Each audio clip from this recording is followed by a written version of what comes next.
Hello,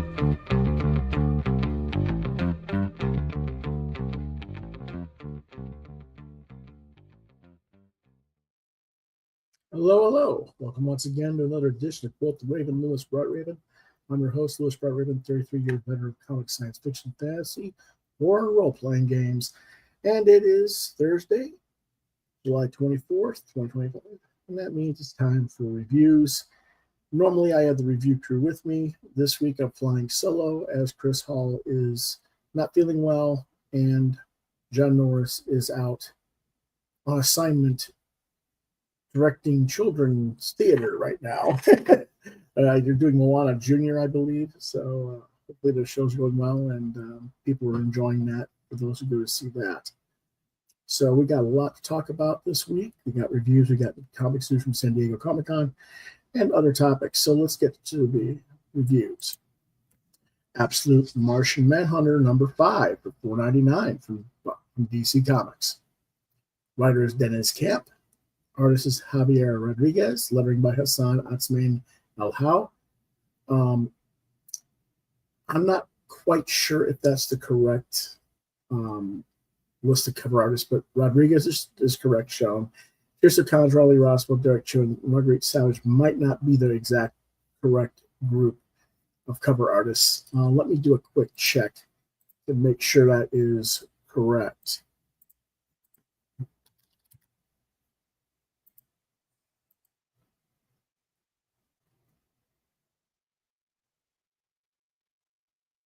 It is not. Okay.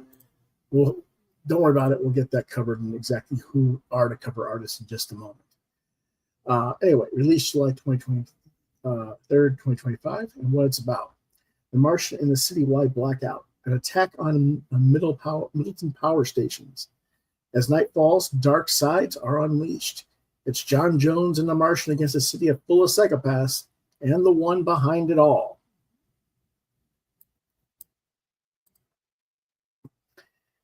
What did I think? As John Jones and the Martian patrol about the city trying to stop the ever-increasing violence, Camp keeps escalating the sense of impending dread and self-doubt in their minds, which plays into the cameo hinting as to who is truly behind all this. I'm not giving any spoilers. Presuming that this cameo is meant to be leading into a major arc where Jones and the Martian are facing off against this particular character, that's a pretty big bombshell to drop on the audience. If it's done well, could really be a lasting story arc for the character moving forward, as in potentially be one of the best Martian Manhunter stories ever produced. Notice I said potential for it to be. I don't know that it will be, but there's hope. I liked Rodriguez's art throughout. I was annoyed by the constant Superman movie pit-up ads. There's 3 in one magazine. That's a little bit of overkill. But I did appreciate the tribute page to the late Jackson Butch Geiss in the back of the issue, which I presume has been running in all the DC books. Since I only get a couple of them, it was my first time seeing it. The variant covers. Here we go. Here's who actually did the variant covers for this issue. Francesco Francavilla in top left there with the triangles. Looks okay. Nothing wrong with it. I almost feel like John Jones looks a little bit too much like John Constantine, but Anyway, my favorite is the Riley Rosswell cover in the bottom left, but they're all solidly done. I think you'd have to be a diehard collector to want all these covers, especially the more abstract art covers like Dustin Gwen's. That's the one that you get for every retailer has to order 50 regular copies to get one of those. That cover just looks like a high schooler or college student's art project from the 1970s, but it looks cool. I mean, that's a really cool thing. It reminds me of the kind of art that my old friend Daniel Sarge Clements of Fist Station and Sandstorm fame from the underground comic scene used to do, especially the trippy stuff he did on Sandstorm. For those who don't know what Sandstorm was, it was about his experiences serving over in Riyadh, Saudi Arabia during the Gulf War. And he did some weird stuff with that, with a lot of abstract art and things about what he was, I don't know if he was tripping on stuff or it was just nightmares he was having or what. But anyway, One of these days, I'm going to have to drag out some of those classic underground comics that nobody but me seems to remember or have heard of, but I digress. Overall, really good issue, 4 out of 5 stars. Let's take a quick look at it from the actual book here. I got the main cover, of course, which is a nice image in its own right. And again, you know, first inside cover, you got Nicholas Hoult as Lex Luthor. On the back cover, you've got, you know, Horn Sweat as Superman. And then, you know, you gotta have the dog. That's 3. And there's another one in here. Let me find the other one because it was a bit much. I'm pretty sure there was another one in here. Yes, there was the actress who plays Lois Lane as well. So that's like 4 Superman covers in one comic is a bit much. We get it. We know it's coming out. You know. But anyway, nice design. Different things going on. They're breaking up. She's breaking up glass with a rolling pin. She's going to put them in burgers and feed them to people. There's a person who's poisoning the Chaco's candy, and this poor dog's going to get killed by the guy walking up to it for no reason other than it's just there, making it, you know, it's barking. So why would you kill my dog? But they do.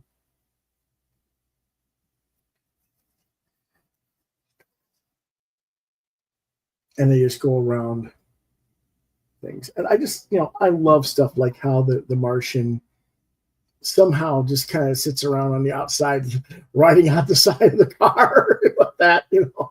I mean, he's not really doing it. No one else sees him, but it's like his psychic force is there or something. But I just like how that is. You know?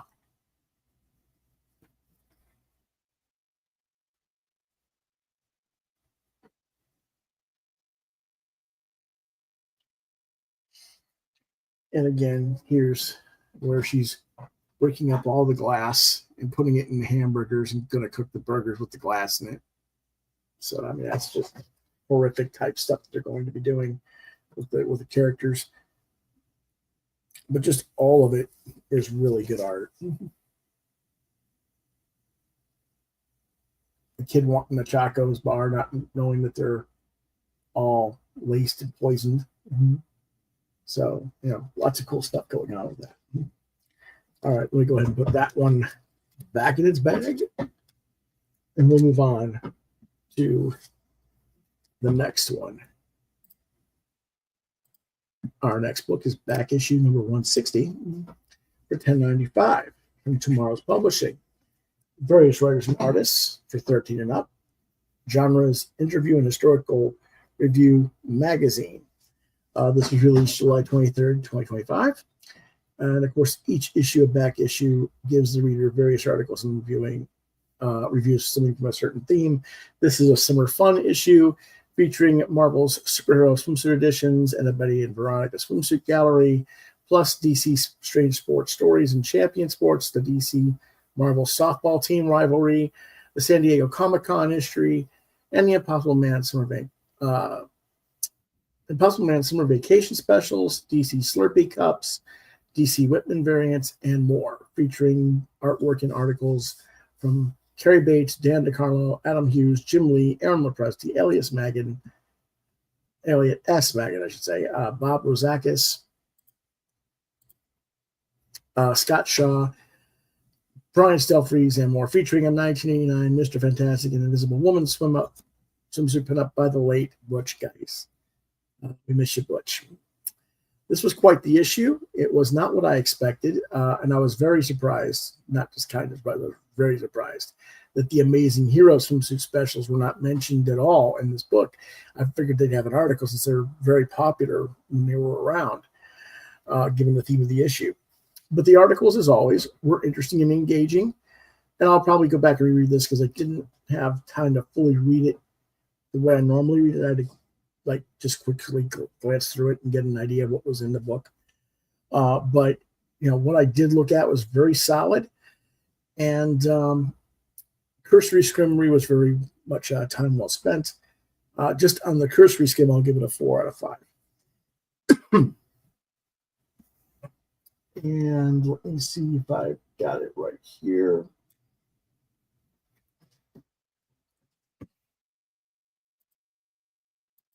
And here's the issue.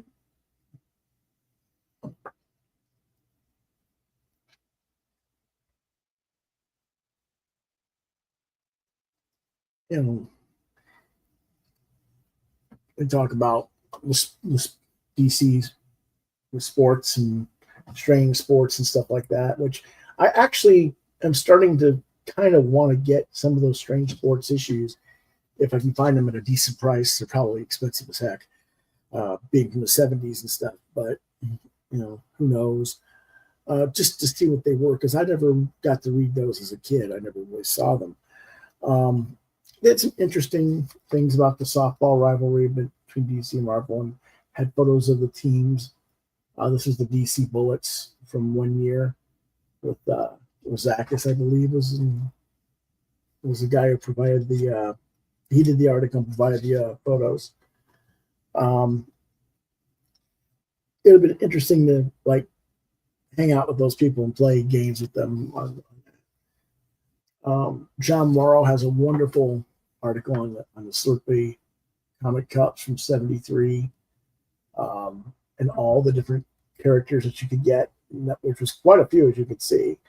I don't know how many there are there. Let me see here. 1, 2, 3, 4, 5, 6, 7, 8, 9, 10. There's 70 different cups, apparently. So that's a lot to collect. And they had quite a collection of them. You got your Legion of Superheroes characters. You had Wonder Woman, Batman, Robin, Superman, stuff like that. And again, this is from '73. And across the bottom on the page there, you can see some of the different covers: Aquaman, the Atom, Batgirl. I can't tell who that is next to Batgirl off the top of my head. Catwoman, Elongated Man, Flash, Green Arrow, quite a few others that they had there. Green Lantern, Hawkman, looks like the Human Bomb, but maybe, I don't know, but yeah, quite a few there anyway. And that was a little bit before my time, so I never got to really see those cups. Again, they had a bunch of them. Even Martha Kent had a card. I had a cup, rather. So, yeah, quite the collectibles. And then again, the Betty and Veronica article, little things like that. Really fun to look at. So we might go into a more in-depth review of all these articles later, but for now, 4 out of 5.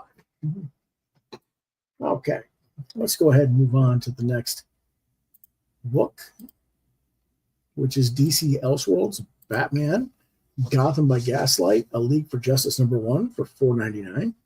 Publisher is DC Comics. Writer Andy Diggle, artist Leandro Fernandez, with colors by Matt Hollingsworth. Lettering by Simon Boland. Cover artists are Fernandez and Hollingsworth, which for the main cover that you see here, but there was also a Bill Sienkiewicz, Sima Fiumara, and Christopher Mitten cover that you could have had.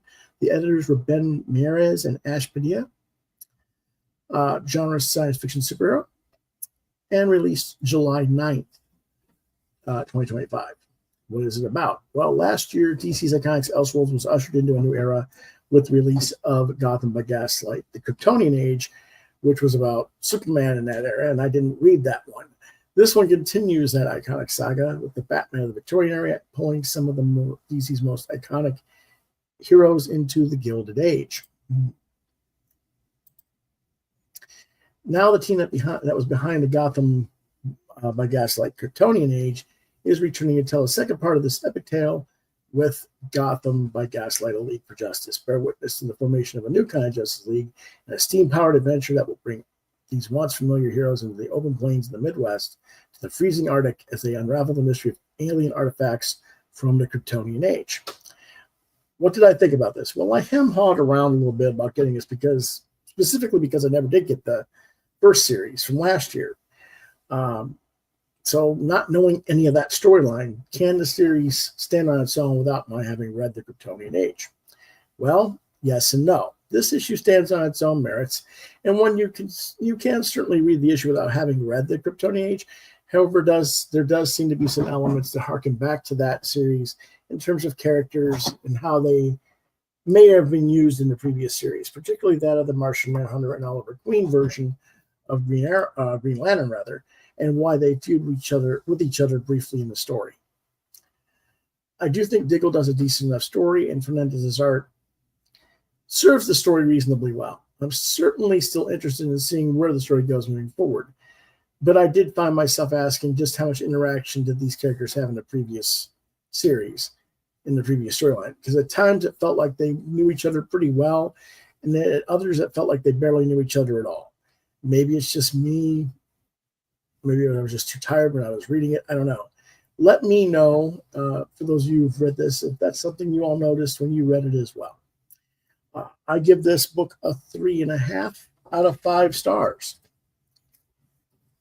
And the cover was a little bit disappointing and misleading because you don't get to really see the cyborg character or the glow-in-the-dark, so to speak, lightning guy or just Flash, I would presume. But let's take a look at the book. Here we go again. This is the Fernando cover. And again, Superman. Now, I did not like this. This shark does not look. This looks so CGI faked that I hated that cover, inside back cover. But that's just an observation. Artwork is pretty interesting. Mm-hmm.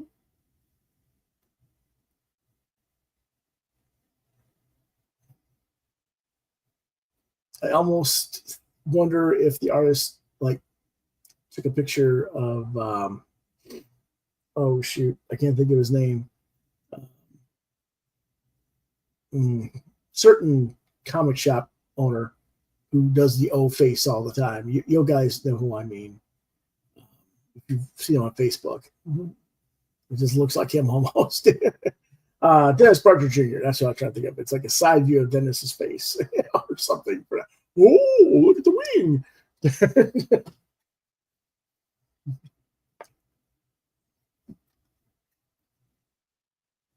I kind of wish they didn't quite do half elongated like that. It kind of takes up quick space of 2 pages there, but or 4 pages, but it is what it is.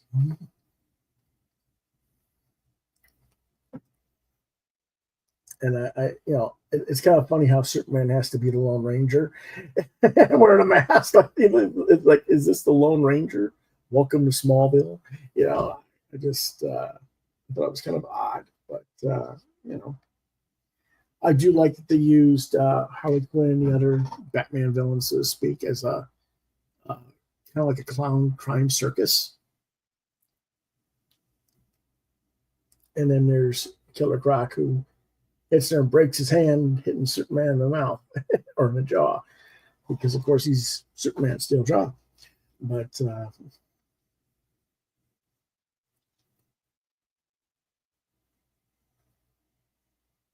pretty cool stuff overall.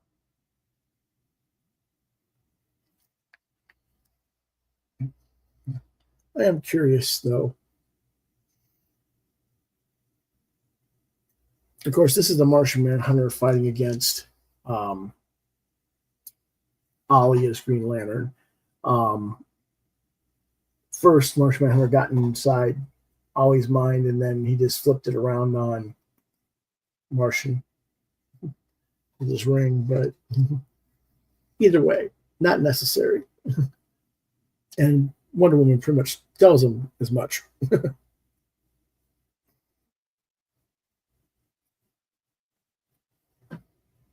I just want to see real quick if there's a... No, there isn't. Okay. Yeah, there's not that much advertising. Again, they do have a Superman interview this time with Nicholas Hoult in the back of the book. So it's like they are really pushing that Superman movie to the nines, which I guess you can't blame them, but it kind of gets a bit tedious. Anyway, 3.5 rather out of 5 on this one. Our next book is CATACOMB of Torment #1 for $4.99. Publisher by EC Comics and Oni Press. Various writers and artists. Genre horror comedy, so to speak. Released July 16, 2025. What it's about. Out of the ashes of the epitaphs from the abyss, we usher the Tormentor, a new horror host with an unhealthy interest in human anatomy, into the shadow-strewn halls. There we go. Of EC Comics history for our next monthly horror anthology. Hold on to your head if it's still attached, because no one escapes the Catacomb of Torment. For her royal travesty of pains, first request, master storytellers John Arcudi from BPRD and Tatsi Zonik from Black Hammer, Skulldigger, and Skeleton Boy, Matt Kidd and David Lapham from Berserker and Stray Bullets, respectively, and Marguerite Bennett and Dan McCain from Batwoman and Shazam, each tell a story manning the rack and turning hot irons to try and get blistering brutal tales of mayhem and malice into the terrifying EC tradition. Plus an added bonus, a surprise classic from the EC vaults, painstakingly remastered and newly restored to its original color. The critics are already saying this is literal torture and please make it stop. Pick up this fearful 40-page first issue and the Tormentor might just consider letting them go. What did I think of this? Well, I wouldn't be surprised if it was true that the critics are saying these things are about the entirety of the Oni EC line at this point. Yes, it's literal torture. Please make it stop. The only story that really captured the vibe of the classic story, of course, was the original recolored classic story. And while I normally like writers like John Arcudi and Matt Kent just fine, these stories are just run-of-the-mill, dull efforts on their part. The art's passable, but nothing that really stood out. And while it doesn't mean that the book itself is literal torture, what I mean is it's been literal torture waiting around to see if Oni ever figures out what real modern EC should be looking like. And no, I was not impressed with the new host in the book. I much prefer the Gravedigger and Epitaphs from the Abyss. In fact, his presence as host and the art featuring him, typically produced by Dustin Weaver, was the only thing I consistently liked about that series. So it isn't much of a surprise to learn that Weaver's cover seen here is the best of the lot. Unfortunately, the Tormentor looks like the Joker's sister wearing a Wendy's hairdo.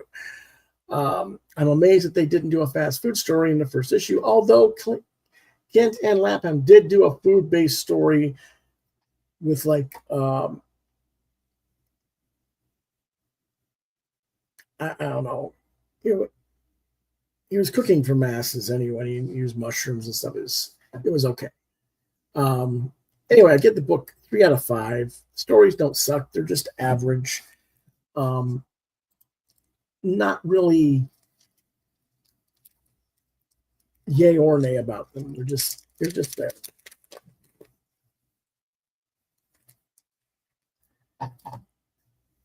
And at least we don't have a Superman cover on there.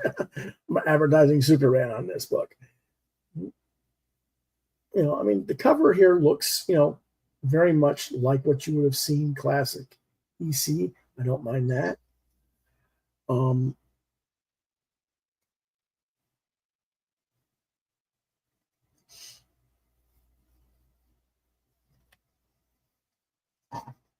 But, I mean, they're okay.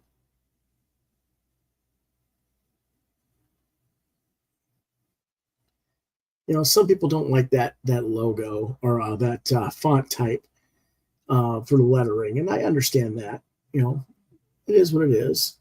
The Tormentor character just Doesn't really do much for me, though.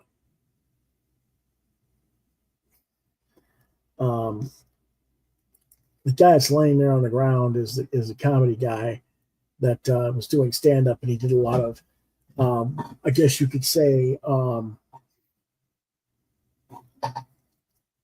what would now get you canceled type jokes. And the whole crowd hates him, which he's doing on purpose. He knows that they're not going to like it. So anyway, those two people who were complaining about them as hecklers in the stage went after to heckle him, and they kill him. And only he's not really dead. I'm not going to get into the whole history of that. There's certain things he does. It's overkill. It's like he's a zombie vampire voodoo practitioner or something. It's just weird. And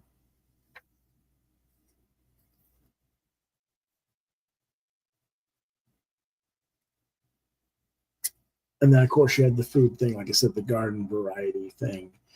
Where he's cooking different foods and stuff, and that was fine. I guess it kind of was there, but the only story that really, like I said, feels like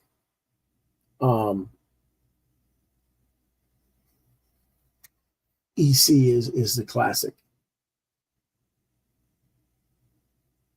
for better or for worse. So anyway, 3 out of 5 on this one.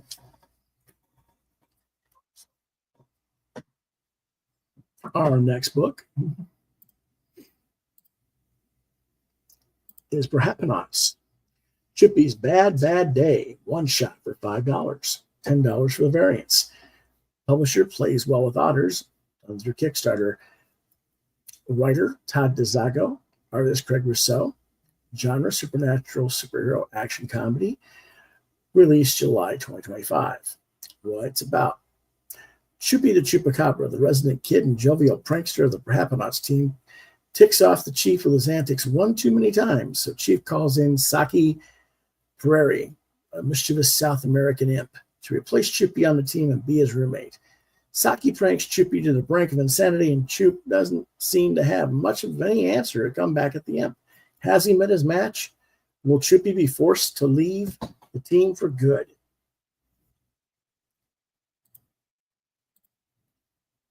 It's a really good issue. The rest of the team is just as worried to have Saki around as Choopie is. And the twist at the end is really comeuppance for a certain character.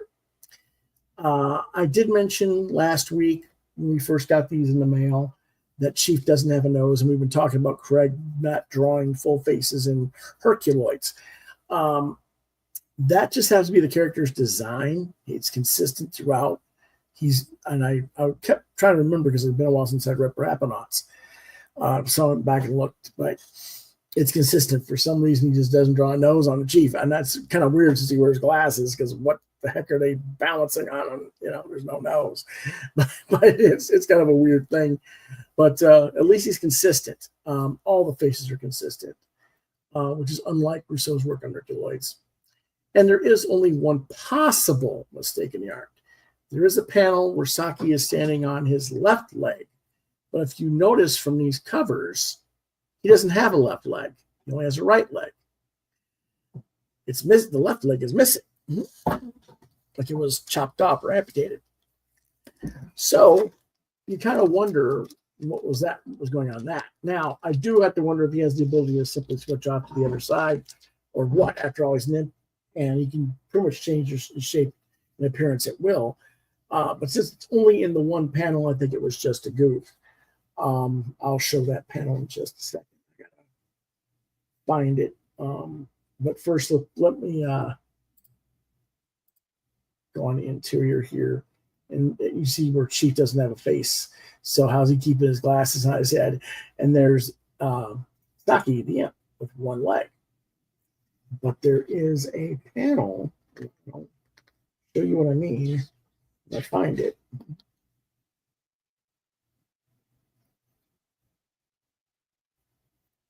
This panel right here, it looks like he's standing on his left leg.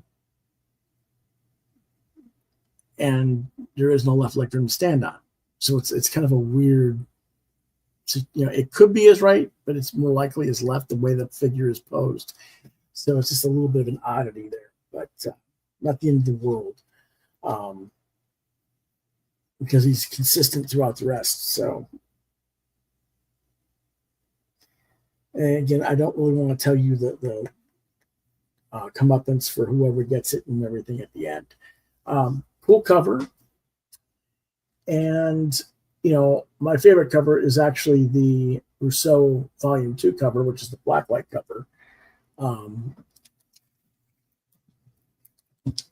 which is this cover right here.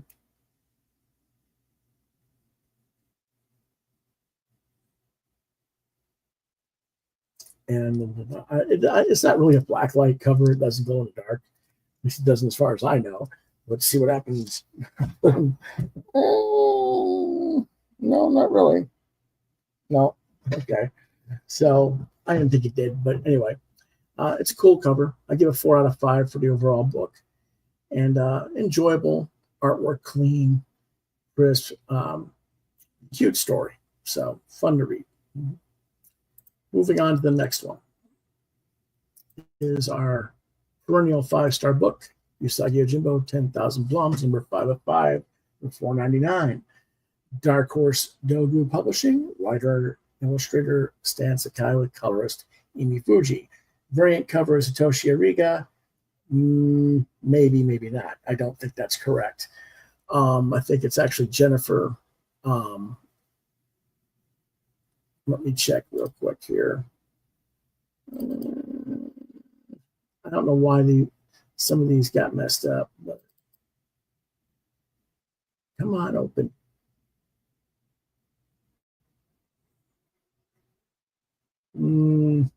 Doesn't say. All right, let me make sure what's going on here.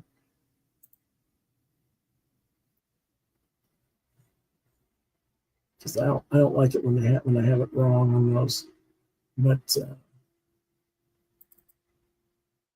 all right, yeah, that is. I thought it was all right. I'll tell you what the other cover is in just a minute. It's actually Jennifer Meyer, but we'll get into that in a minute. Usagi and Yukichi have grown closer to Tebo and his fellow Rishitan pilgrims during the travel. But at the end of their long walk, the unexpected awaits. They are not alone in seeking salvation from the mother. Soon Usagi and Yukichi are reminded that every prayer cannot be answered, as this heart-wrenching 2-part story concludes. Exquisite story with heartbreak and thoughtful, introspective characterization.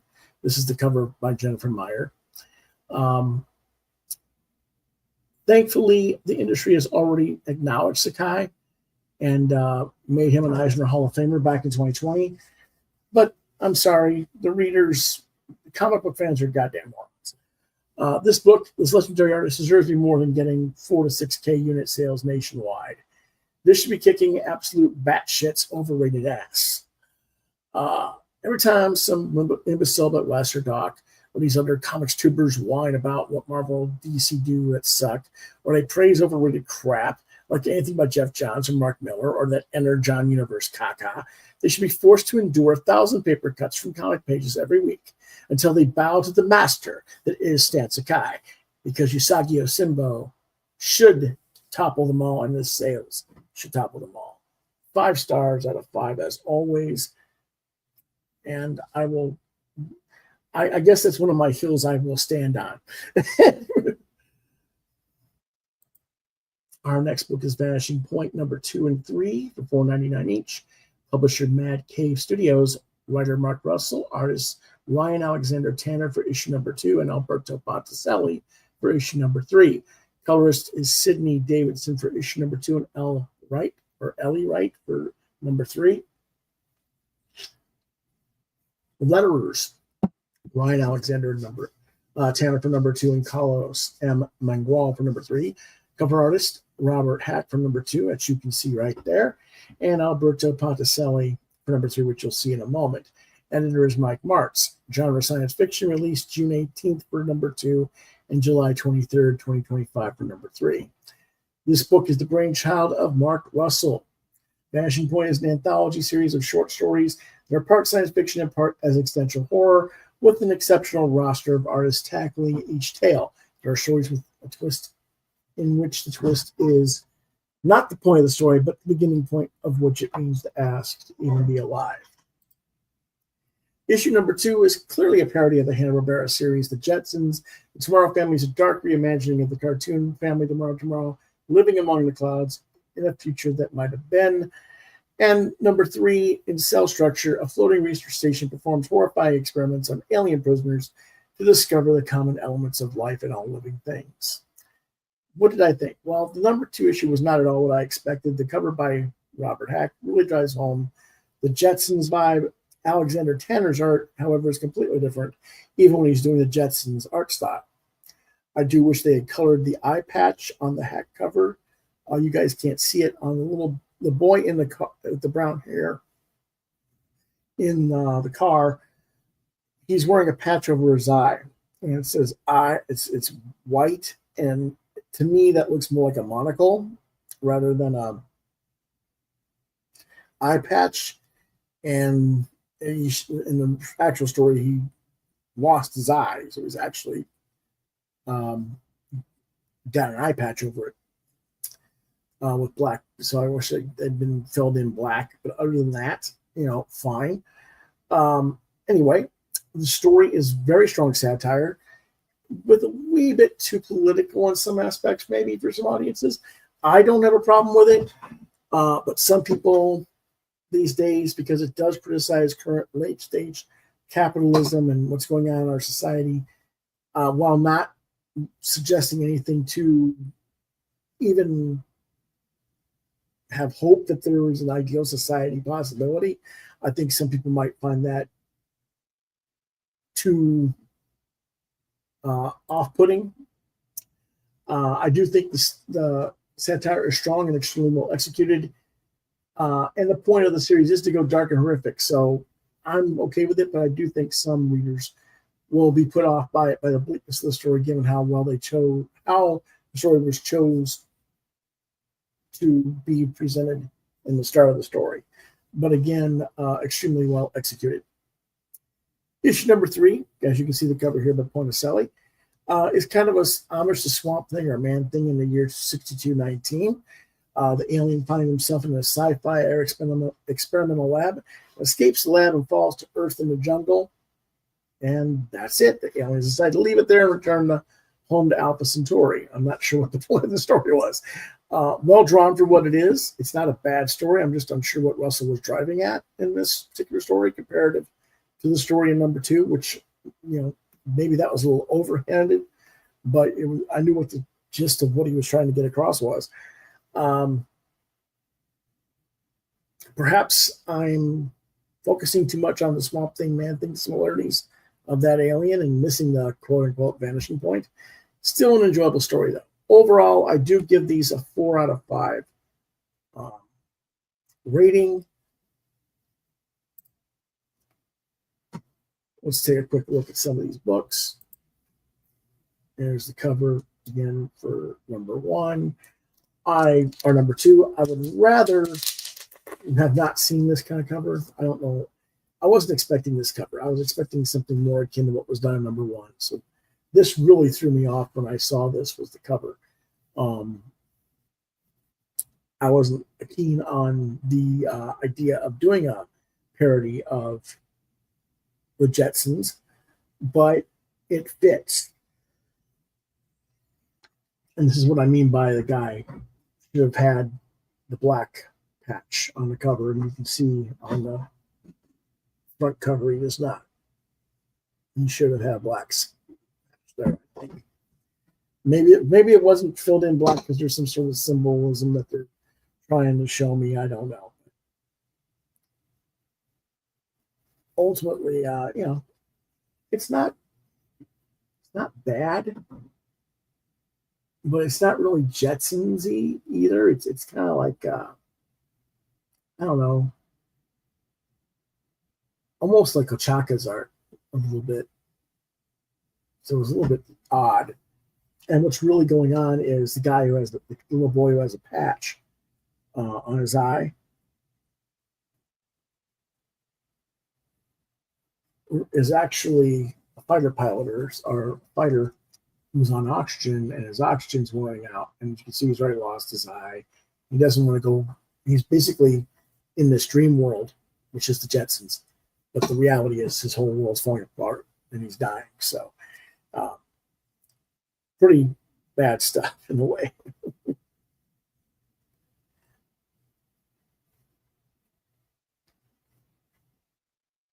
Unfortunately, this was the whole story. It was a little bit short for the first issue. They had a bunch of an advertisement for Eat Your Young in the back.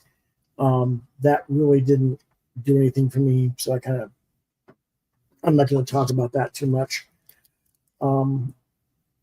Okay, overall,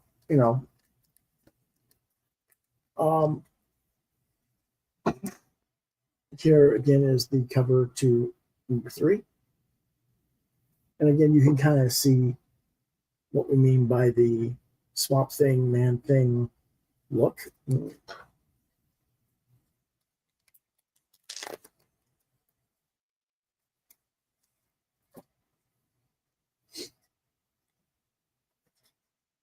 And of course, you've got a giant cube floating over Earth.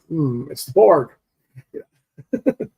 And they're, just doing little things with experimenting with different aliens,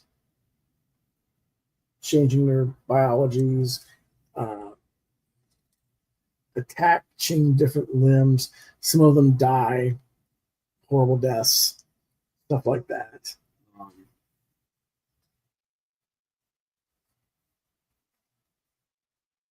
The Swamp Thing gets a insect, or the alien that looks like Swamp Thing or Man Thing gets an insect arm, and he uses his insect arm that he doesn't care about to chop off and still control the doorway to get himself out of the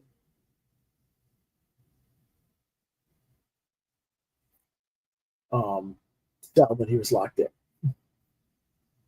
But if other people try to do it,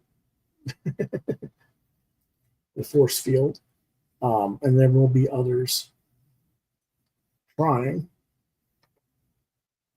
A tree person like Groot just chops his own head off. Silliness there, but and of course, the other monsters or the other people that are there doing the experimentation are like, we've got to get that thing back. Well, it's too late. He's already escaped the planet, or escaped their ship and on the planet. Well, I guess this whole planet's been contaminated now from Earth. We better just move on out and leave them alone and start all over on a different planet. And that's what he's doing as well, starting over. So, yeah, weird.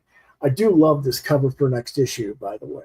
I don't know if it's Boland or whoever, but it looks really sharp. But yeah, decent enough book. Why didn't I review number 2 earlier? Because I didn't know when it came out. I completely missed it, and I was lucky to have my LCS have a copy of number 2. So otherwise, I've been stuck with just number 3 to review. But let's go ahead and move on to the next one.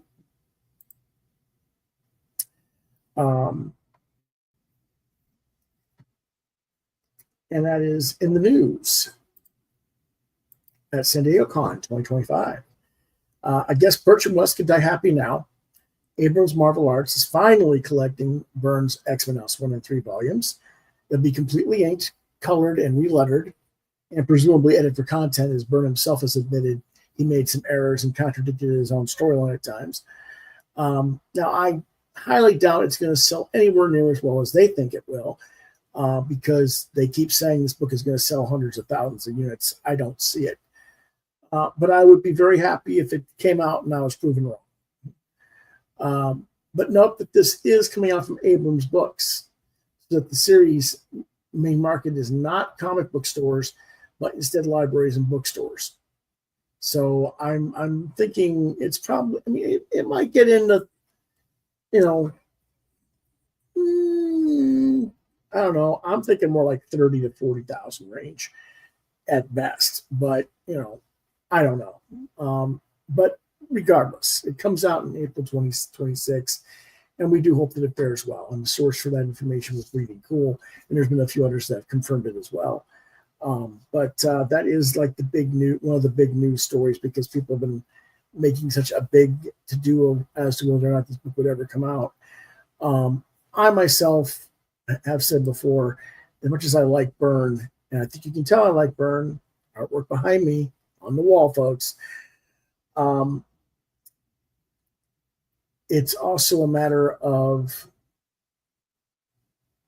whether or not they're going to be actively marketed and sold by retailers. And I just don't see it based on the historical sales data for Byrne's books over the last 15, 20 years, unfortunately. So, like I said, hopefully I'm wrong. Hopefully they'll sell really well. He certainly deserves it. Okay, moving forward. Next week for our reviews. There will be more than just these, provided that Chris is healthy and able to be on, or that John will be around. But we're going to talk about Apollyon 2020, Volumes 1 and 2, and Biofalcolgia, which are part of the Godfo brand series line by Dan Evans and Josh Adams. We had Dan on a little while ago, week and a half ago, to promote these books. And I got my copies at my local comic shop because they just happen to have some available. So we'll be reviewing those. Chris was supposed to review The Toxic Avenger #1, but again, he was not feeling well this week. He's overworking himself. So hopefully he'll be back next week to review that. We'll be reviewing Kaijus and Cowboys trade paperback, which collects the first 6 issues by Frank E.V. Washington and Matthew Blair. Blair's the writer, Washington's the artist. We got Guardians of the Last Dragon #1, also by Matthew Blair. I forgot the name of the artist. We have Cryptology #4 from Tomorrow's Publishing, and Eerie #2 from Hoffman Publishing. And hopefully there'll be some more books as well. Depending on what Chris and John have to offer, we're all of us behind on our reading. We're going to try and get caught up. And if not, I'll throw in some stuff that I didn't get to review from my 2 years off the air, so to speak, as well.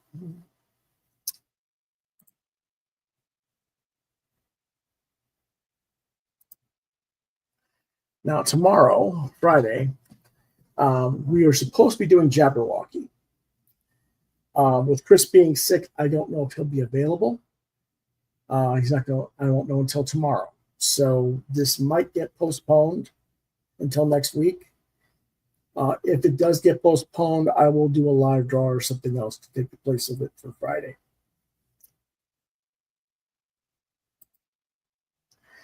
In 2 weeks, in other words, 2 weeks from last Monday, I started last Monday on Monday Manga reviewing Dinosaur Sanctuary.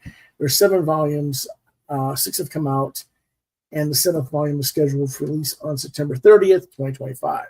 So I figure if I stagger my reviews for bi-weekly format, I'll finish the 6 issues just in time for volume 7 to close the series out. So that's what I'm going to do, so that we're not having to skip and jump back and forth between series. So that means I will do Dino Sanctuary Volume 2 on August 4th.